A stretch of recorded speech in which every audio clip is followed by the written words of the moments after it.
Eu vou te contar 3 lições que eu aprendi no Monte Fuji. Fica aí que eu vou te contar 3 lições que eu aprendi. Quem me conheceu alguns anos atrás sabe a mudança total que eu tive na minha vida. Foi uma guinada total de 180 graus. Eu estava indo para uma direção e de repente eu mudei a direção da minha vida e comecei a tomar outro rumo para o meu destino. E eu consegui fazer isso aprendendo sobre desenvolvimento pessoal. E o start disso começou há mais ou menos 9 anos atrás, quando eu morava e trabalhava no Japão. Num dia de verão, um amigo meu me convidou para escalar o Monte Fuji. Só que esse amigo meu não queria apenas subir o Monte Fuji.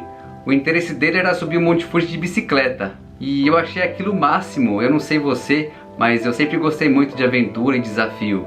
Eu me lembro ainda que um dia antes da escalada, eu estava bem empolgado, eu praticamente não consegui dormir. Eu ficava me imaginando já subindo aquela montanha com a minha bicicleta. Eu ficava imaginando as pessoas falando: nossa, aqueles dois estão de bicicleta e vão subir o Monte Fuji, uau, que bacana. Eu já sentia a sensação como se eu já tivesse atingido o topo. E no dia seguinte estava eu e meu amigo lá pronto e motivado para subir o famoso Monte Fuji. A gente chegou na montanha de noite e de longe a gente conseguia avistar 5 lâmpadas que indicavam as paradas de descanso.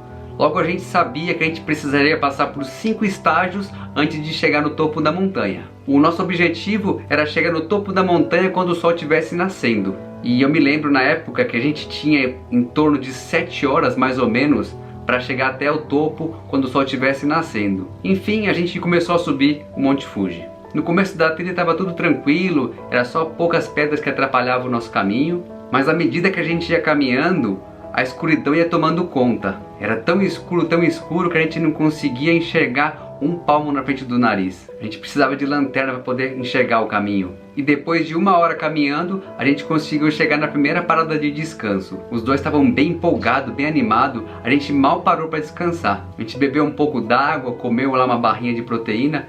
E coisa de 5 minutos depois, a gente já estava em pé, pronto para voltar para a nossa trilha. E à medida que a gente ia caminhando, a nossa trilha ia ficando com mais obstáculo. Algumas pedras e buracos no meio do caminho obrigavam a gente a colocar a bicicleta no nosso ombro. 2 horas e meia de caminhada depois, a gente conseguiu atingir a segunda parada de descanso. Aqui a gente conseguia sentir já um pouco do cansaço, dor nas pernas, dor no ombro por ter que carregar a bicicleta, mas aquilo não era suficiente para impedir que a gente atingisse o nosso objetivo. Descansamos um pouco, bebemos um pouco d'água, comemos uma barrinha de proteína e logo a gente voltou para a trilha novamente. Ao passo que a gente ia subindo a montanha, 2 coisas iam acontecendo.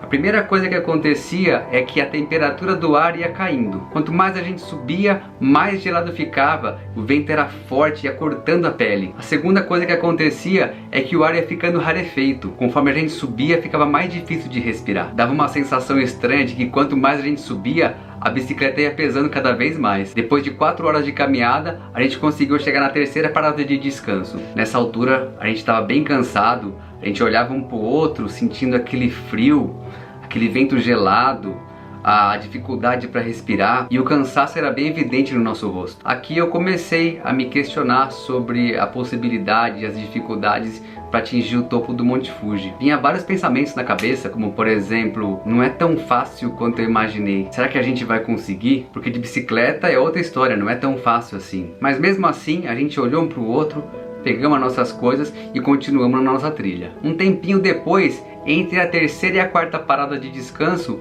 o meu amigo simplesmente parou. Ele colocou a bicicleta dele no chão, sentou numa pedra, olhou para mim e disse o seguinte: cara, eu não sei se a gente vai conseguir chegar no topo não. Eu já tô cansado e ainda tenho que carregar essa bicicleta.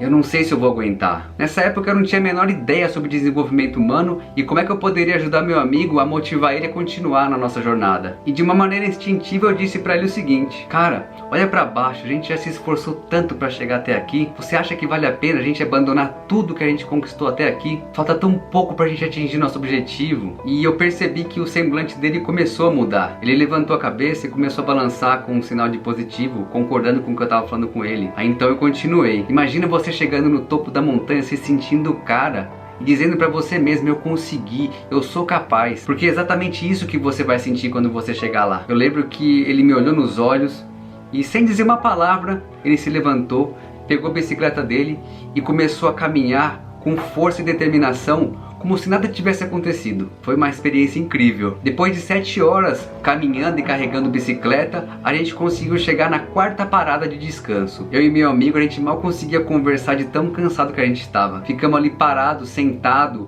só esperando o fôlego voltar para a gente poder continuar a nossa caminhada. Nessa altura, o sol já estava nascendo e eu me senti um pouco frustrado por não conseguir atingir a meta que eu tinha de chegar no topo e ver o sol nascer. Mas de qualquer forma eu me senti muito feliz e grato por ter conseguido chegar até onde eu tinha chegado. A gente recuperou nossa energia e logo a gente voltou para nossa trilha. E enquanto a gente caminhava, eu olhei um pouquinho mais para cima e eu percebi que não existia mais trilha. Que no lugar das trilhas eu só conseguia ver rochas.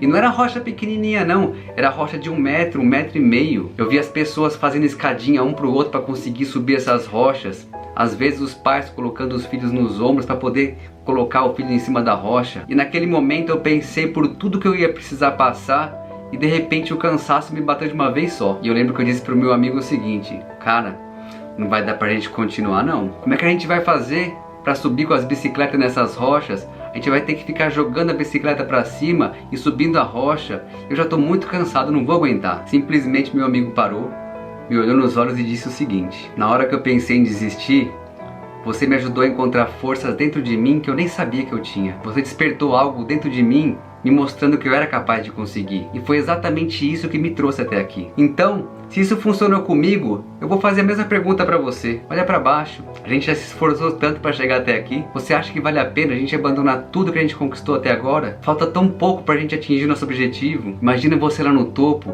dizendo pra si mesmo: eu consegui, eu sou capaz. Porque é exatamente isso que você vai sentir. E naquele momento eu percebi que não era apenas palavras. Tudo aquilo que eu havia falado pra ele fez com que ele pensasse e agisse de maneira diferente. Eu percebi o quanto era forte o poder da imaginação. Eu sei que depois dessa conversa que a gente teve, chegar no topo da montanha não era mais questão de esforço, era só questão de tempo. A conversa não era mais será que a gente vai chegar, era quando a gente chegar lá. Foram 3.776 metros de altura, carregando uma bicicleta de 18 quilos no ombro, 9 horas e meia de caminhada, quando finalmente a gente conseguiu chegar no topo da montanha. Foi uma experiência única, uma experiência incrível. E de lá, além da memória, eu trouxe comigo essa medalha que simboliza a minha conquista. Essa aventura me ensinou 3 lições muito importantes que eu carrego comigo até hoje. A primeira lição que eu aprendi no Monte Fuji foi: você nunca vai conseguir atingir um objetivo que não é seu.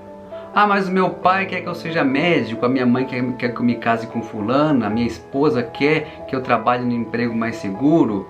O fato é, você nunca vai se sentir realizado realizando o sonho do outro. Eu fico pensando, se a minha motivação para subir o Monte Fuji fosse provar para o outro que eu era capaz, será que na hora de desistir eu teria motivação suficiente para continuar? Vale a pena a gente refletir um pouco. A segunda lição que eu aprendi foi: ande com pessoas com o mesmo propósito que o seu. A presença desse meu amigo nessa aventura foi fundamental. Talvez a gente não teria conseguido sem o apoio um do outro. Tem um ditado que se encaixa muito bem nesse contexto que diz o seguinte: sozinho você consegue chegar mais rápido, mas acompanhado você chega muito mais longe. A terceira lição que eu aprendi no Monte Fuji foi: o seu desejo não precisa fazer sentido, precisa fazer sentir. Mais importante do que o concreto é o valor que o seu desejo atende. E valor é aquilo que é importante para você e só para você. Eu me lembro quando eu mostrei as fotografias do Monte Fuji para algumas pessoas, os comentários que elas faziam: você é doido, você é maluco, é uma perda de tempo, para que perder tempo em fazer isso? Eu jamais perderia meu tempo fazendo uma coisa dessa. O fato é que quando você realiza algo grande,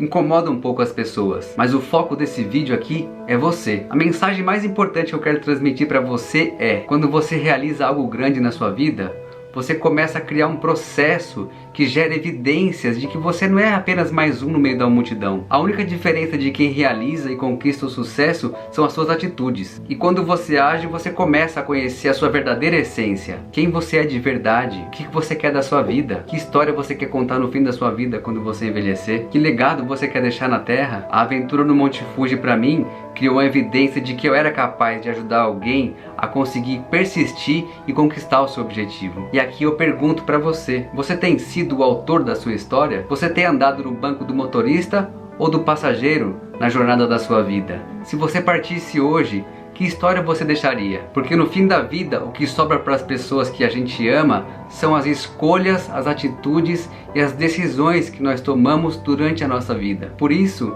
assuma a direção da sua vida. Não permita que os outros façam, escolham ou decidam por você. Seja você mesmo o herói e a heroína da sua vida. O sucesso pode estar a um passo de você. Se você gostou desse conteúdo, se inscreva no meu canal e ative o sininho para você receber notificação quando tiver conteúdo novo. Compartilhe esse vídeo com algum amigo que está precisando escutar essa mensagem. E se você gostou, clique em gostei. Eu espero você no meu próximo vídeo. Até mais, pessoal. Tchau, tchau.